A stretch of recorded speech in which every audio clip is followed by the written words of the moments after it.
Picture yourself standing on the flight deck of the Japanese carrier Akagi on the morning of June 4, 1942.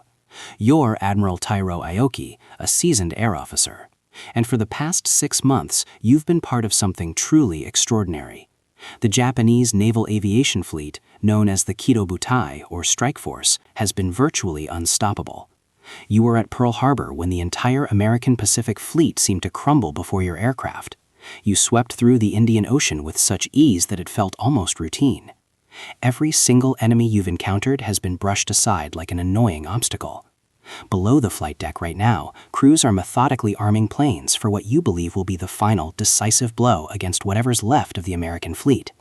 You've already weathered what you consider their pathetic piecemeal counterattacks earlier this morning. The worst, you're certain, is over.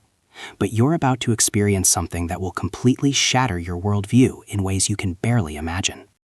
In the next 5 minutes, just 5 incredibly short minutes, you will find yourself engulfed in a terrible storm of fire and steel from which there is no escape. You will watch helplessly as the most powerful naval force on the planet is utterly defeated, and you will never fully understand how it all went so catastrophically wrong. To truly grasp the shock of what happened at Midway, you have to understand the absolutely colossal mountain of confidence the Japanese military was standing on. The success at Pearl Harbor wasn't just a tactical victory, it was a psychological earthquake that rippled through every level of the Japanese Navy.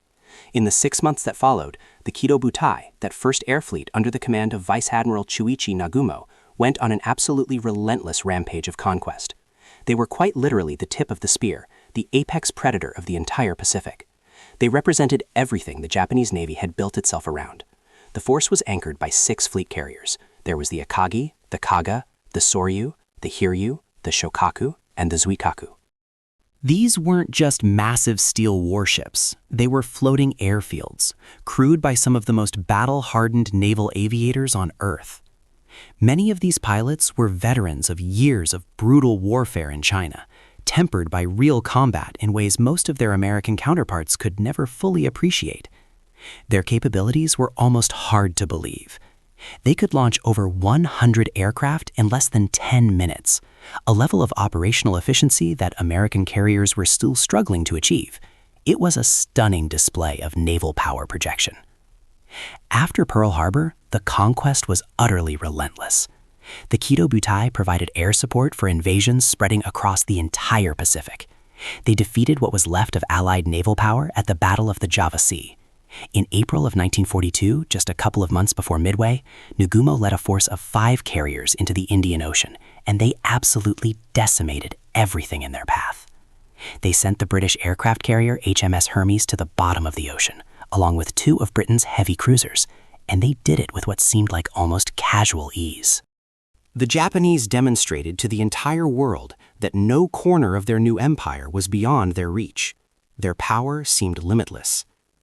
This unbroken chain of victories, victory after victory, month after month, created a psychological condition that Japanese officers would later, looking back in horror, call victory disease.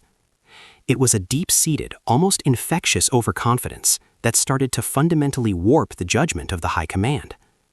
They had begun to genuinely believe their own propaganda. Their pilots, they insisted, were simply naturally superior. Their fighting spirit was invincible. Their plans were flawless, almost divinely inspired. American morale, they assumed, had to be completely compromised by the repeated losses. This arrogance wasn't just an attitude that existed in officers' clubs, it actively poisoned their strategic planning. It blinded them to obvious risks and caused them to wave off warnings that should have set off deafening alarm bells in every headquarters from Tokyo to the combined fleet. The men of the Kido Butai knew they were the best in the world. They had complete confidence in this fact. They had never suffered defeat, and mentally they genuinely couldn't imagine a scenario where they ever would. This supreme confidence, this almost godlike certainty, traveled with them on the long voyage westward across thousands of miles of open ocean toward their objective, a tiny atoll in the middle of the Pacific called Midway. The road to Midway, Yamamoto's vision and fatal flaws. The mastermind behind the entire Midway operation was Admiral Isoroku Yamamoto, the commander-in-chief of the combined fleet. Yamamoto was something different from many of his peers. He was brilliant, often described as brilliant, sometimes recklessly brilliant. But despite all the victories that Japan had achieved, Yamamoto was genuinely worried. He had studied in the United States when he was younger. He had developed a sophisticated understanding of American industrial power in a way that many of his colleagues, drunk on their recent victories, simply refused to acknowledge. He understood something that kept him up at night.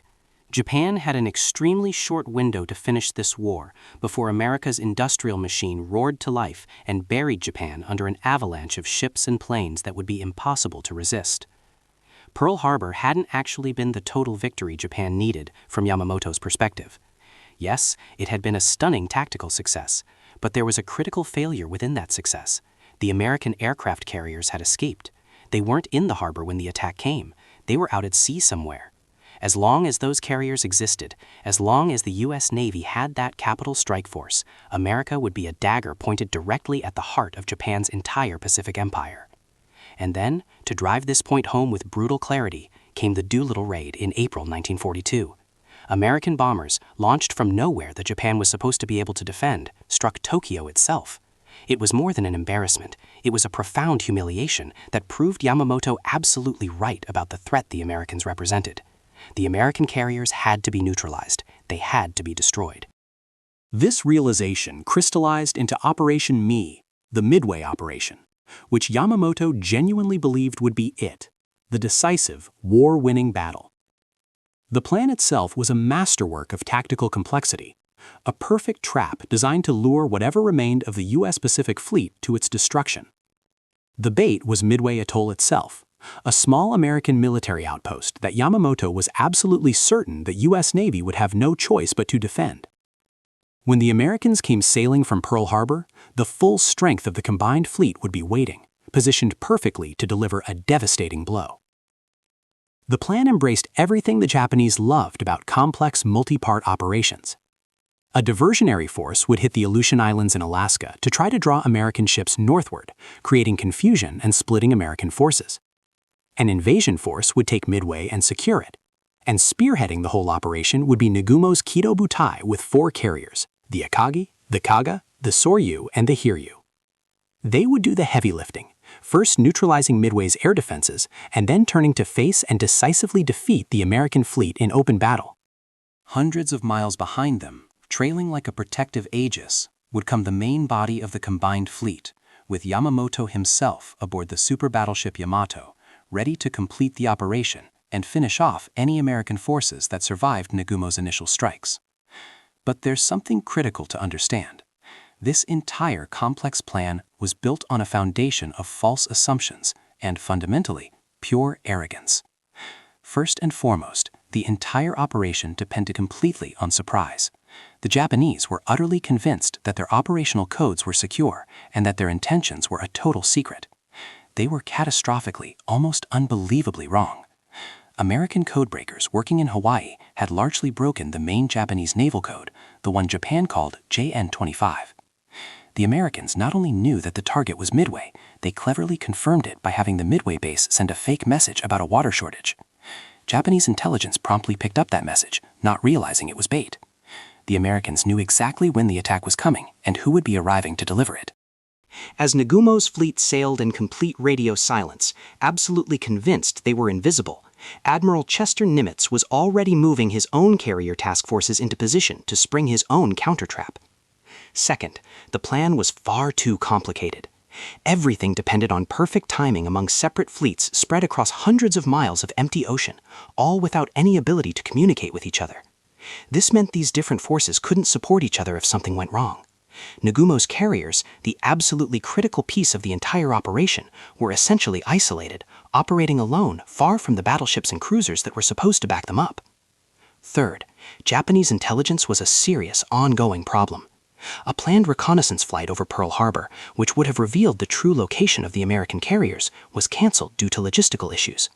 A line of submarines that were supposed to spot American carriers leaving Pearl Harbor was positioned too late. The American ships had already sailed right past them.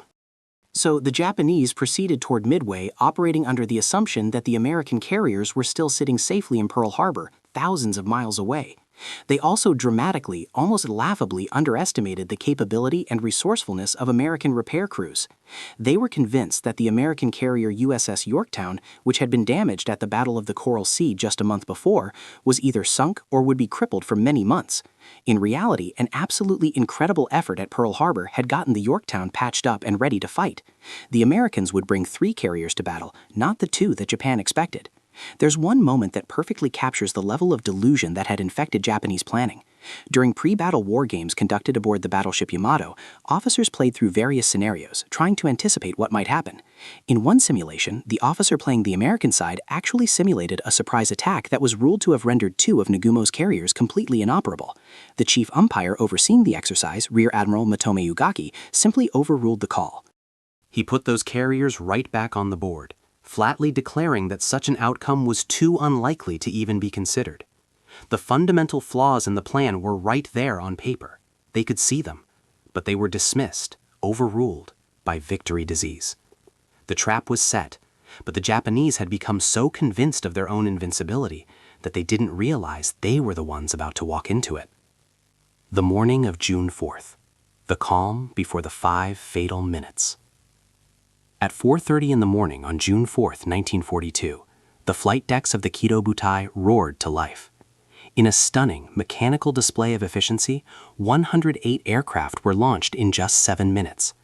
These planes were headed straight for Midway Island, their mission to compromise and eliminate the island's air power, to clear the way for the invasion force that was approaching from the west. As these aircraft disappeared into the pre-dawn darkness, Admiral Nagumo held another group of planes in careful reserve, armed with torpedoes and armor-piercing bombs. These were his real insurance policy, his shield and sword against any American ships that might appear. Soon, as was probably inevitable, Nagumo's force came under attack. A series of desperate, almost suicidal strikes were launched by Midway-based American planes. These were mostly old, obsolete aircraft, piloted by brave young men who were essentially throwing themselves at the Japanese fleet. They were no match for the veteran Japanese Zero fighter pilots. The Zeros tore the American aircraft apart with clinical precision, and any American plane that somehow made it through that gauntlet of fighters ran straight into a solid wall of anti-aircraft fire. Not a single bomb or torpedo hit any of Nagumo's ships.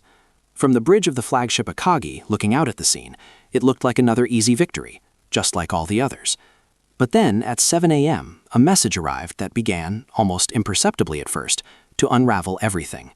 It was from the leader of the Midway Strike Force, Lieutenant Tamaga. His report was direct and almost casual. He said there was a need for a second attack on the island. The first strike hadn't been sufficient to completely knock out Midway as a functional base. This message put Admiral Nagumo in what seemed like an impossible position. Yamamoto's orders had been crystal clear: keep the reserve planes armed and ready for enemy ships. But there was no sign of an American fleet. Nagumo's own scout planes were reporting nothing but empty ocean stretching to the horizon. The attacks from Midway, while ineffective and actually quite easy to swat down, were at least an immediate, visible problem. To Nagumo, a cautious, by-the-book commander, the logical, reasonable move was to deal with the known threat, the island, before worrying about a hypothetical one. At 7:15 in the morning, Nagumo gave what would turn out to be a fateful order: rearm the reserve aircraft. The torpedoes and armor-piercing bombs were to be swapped out and replaced with land attack ordnance. This was no small task. On all 4 carriers, the hangar decks became scenes of controlled but intensive chaos. Crews wrestled the heavy, awkward torpedoes off the aircraft and wheeled up high-explosive bombs to take their place. It was a laborious, time-consuming process that took well over an hour on a good day. Meanwhile, the flight decks themselves became a dangerous, crowded jumble of armed planes, bombs, torpedoes, fuel lines, and ordnance carts. It was a situation pregnant with potential disaster. Just as this rearming process was happening, the situation changed again. At 7:28 in the morning, a scout plane from the heavy cruiser Tone, which had launched 30 minutes late, a delay that would prove absolutely crucial, sent a shocking message. It had spotted 10 enemy ships. A stunned silence fell over the bridge of the Akagi. Nagumo immediately shot back a new order: prepare to carry out attacks on enemy fleet units. Leave torpedoes on those attack planes which have not yet been changed to bombs. This directive only made the chaos in the hangars worse.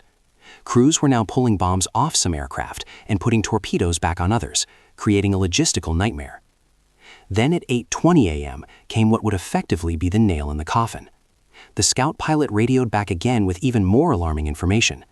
The enemy force, he reported, appeared to be accompanied by what looked like an aircraft carrier. The hunters had just become the hunted. The real target was here, somewhere out there in the vast Pacific. On the bridge of the Hiryu, the aggressive and offensive-minded Rear Admiral Tamon Yamaguchi urged Nagumo to launch an attack force immediately. He argued passionately for sending whatever aircraft they had right now immediately before the Americans could hit them first. But Nagumo hesitated. His training, his doctrine took over. Japanese naval doctrine demanded that any major strike be fully coordinated with adequate fighter escort. To launch now would be to send bombers out without sufficient protection in what they called a piecemeal attack. On top of everything else, Nagumo's first strike force was returning from Midway, low on fuel and needing to land immediately. There was a fundamental limitation with carrier operations. You couldn't simultaneously launch and recover aircraft. The flight decks were blocked. Nagumo faced what seemed like an impossible choice: launch a weak, uncoordinated attack now and risk losing aircraft and pilots to an inadequately escorted strike, or recover his returning planes first, organize a powerful, fully coordinated attack force, and risk getting hit before he was ready. He chose to wait. By all the rules of naval doctrine, it was the logical decision. It was also, as history would record, the fatal one. The 5 minutes that changed everything. As the Japanese carriers turned into the wind to recover their aircraft, their flight decks became temporarily, vulnerably blocked. And just at that exact moment, a new wave of American counteraction began. 3 squadrons of torpedo bombers from the American carriers Enterprise and Yorktown found the Kido Butai. They were flying slow, low, obsolete TBD Devastator aircraft, not fast, not maneuverable, not particularly well armed. Of the 41 torpedo bombers that made the attack, only a handful made it back to their carriers. They didn't score a single hit on any Japanese ship. But their sacrifice wasn't actually in vain. In trying to defend against those slow-flying torpedo bombers, the Japanese had to commit fighters to fly down to sea level to intercept them. This meant the Japanese fighter patrol that had been flying at higher altitude, protecting the fleet, was completely pulled out of position.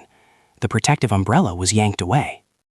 By 10:20 a.m., as the last torpedo attack faded away, the decks of the Kido Butai were finally being readied for the counterstrike. On the bridge of the Akagi, there was a sense of relief starting to emerge. They had weathered the storm, they thought. Now it was finally their turn to strike back. The time was exactly 10:20 a.m. On the flight decks of the Akagi, the Kaga, and the Soryu, pilots were sitting in their cockpits, engines sputtering to life. The ships began turning into the wind, preparing to launch their devastating airstrike against the American fleet. They were at their most vulnerable moment, and absolutely nobody on those ships had any idea what was about to happen. The relentless torpedo attacks had pulled the protective fighter screen down to wave height, leaving the skies above the fleet completely open and undefended. Without radar, they were flying completely blind, unable to see what was coming from above. At 10:24 a.m., a deck officer on the Akagi raised a white flag to signal the official start of the launch sequence.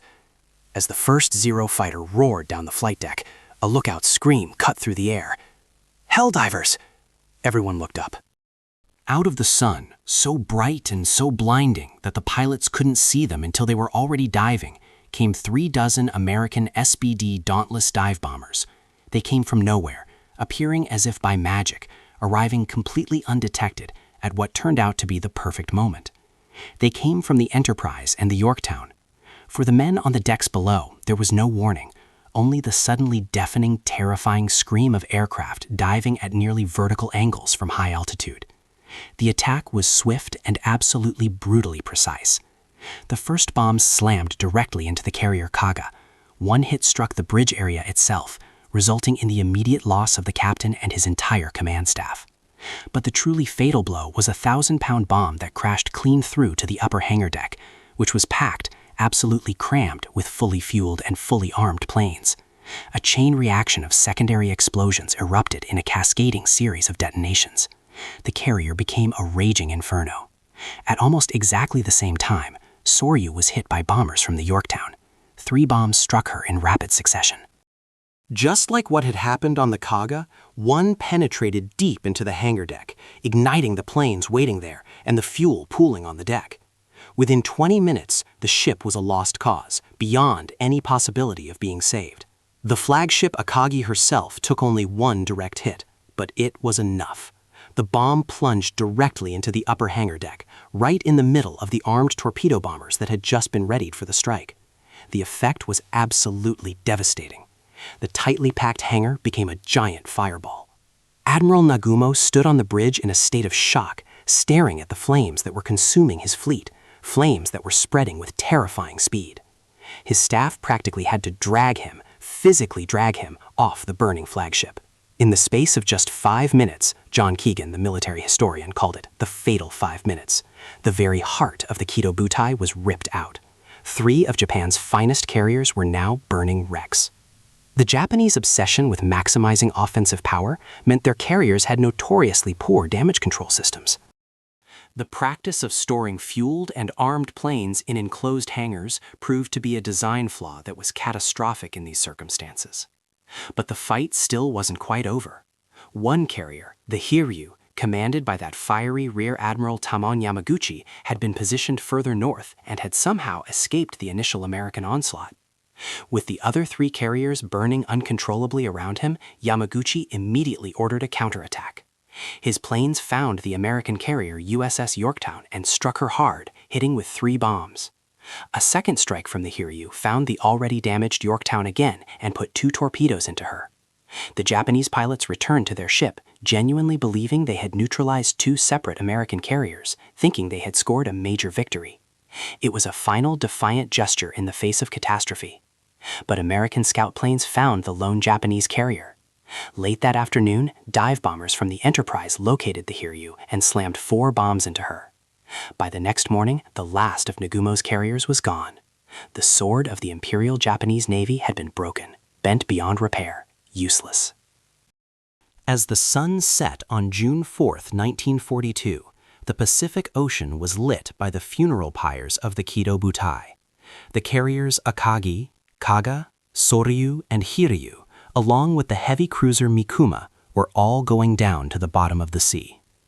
But the loss of ships, while strategically catastrophic, was actually secondary to something else: the loss of human life. The final toll was absolutely staggering. Over 3,000 Japanese officers, sailors, and maintenance technicians were lost. Among them were Japan's most experienced, most battle-hardened naval aviators and maintenance crews.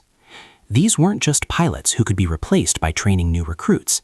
They were the irreplaceable core of Japan's entire naval air power, an asset whose loss Japan's training programs and industrial base could simply never fully replace. They were gone forever. Aftermath and legacy, the empire's unraveling. The defeat was so total, so shocking, so completely unexpected that the Japanese government went to extraordinary lengths to cover it up and hide the truth from the Japanese people. The public was told that Midway was actually a great victory. The survivors were brought back to Japan in absolute secrecy, quarantined in isolation, and actually forbidden from speaking about what had really happened, even to their own families. Some officers were threatened with execution if they revealed the truth. To hide the terrible reality, the lost ships were even kept on the Navy's official roster, as if they were still operational, their status shrouded in bureaucratic silence and deliberate falsification. This culture of denial meant that the Imperial Japanese Navy never had a genuine, honest reckoning with its failures. The doctrinal flaws in the plan, the terrible intelligence failures, the rigid, inflexible planning that couldn't adapt to circumstance, none of it was properly addressed, because admitting to these failures would have meant admitting the scale of the disaster was real and permanent. Midway was without question the undisputed turning point of the entire Pacific War. In one single day, just one day, Japan's offensive power was compromised beyond recovery, and the strategic initiative passed from Japan to the United States, never to return. Never again would the Japanese Navy launch a major offensive operation. From that moment forward, they would be reacting, defending, losing ground steadily. The defeat set the stage for the long, grinding war of attrition that began with the American landing on Guadalcanal just 2 months later. That was a war Japan could not possibly win. Japan's industrial capacity, its training pipeline, its ability to replace losses simply couldn't compete with American industrial power and American ability to manufacture replacements. Looking back now at what happened to Midway from the Japanese perspective, the story is a genuinely harsh lesson in how a military force at the absolute zenith of its power, blinded by success and convinced of its own invincibility, could actually author its own downfall. An overly complex plan filled with hidden assumptions. A fatally dangerous underestimation of your enemy's capabilities and intelligence. And a moment of strategic indecision, Nagumo's choice to wait, at what turned out to be the worst possible moment. These three things combined to doom the finest carrier fleet that the world had yet seen. Those 5 minutes of diving American aircraft didn't just cause the loss of 4 ships and 3,000 men. They compromised the ambitions of an entire empire. They transformed the war from a question of will Japan win to a question of how long will it take for America to defeat Japan. The Battle of Midway stands as a timeless, enduring lesson in how pride, bad assumptions about your enemy, and the sheer fog of war can bring even the mightiest nations to absolute ruin. It's not simply a story about ships and planes and military tactics. It's a story about the human decisions, the strategic choices, the fatal flaws in judgment that sealed an empire's fate.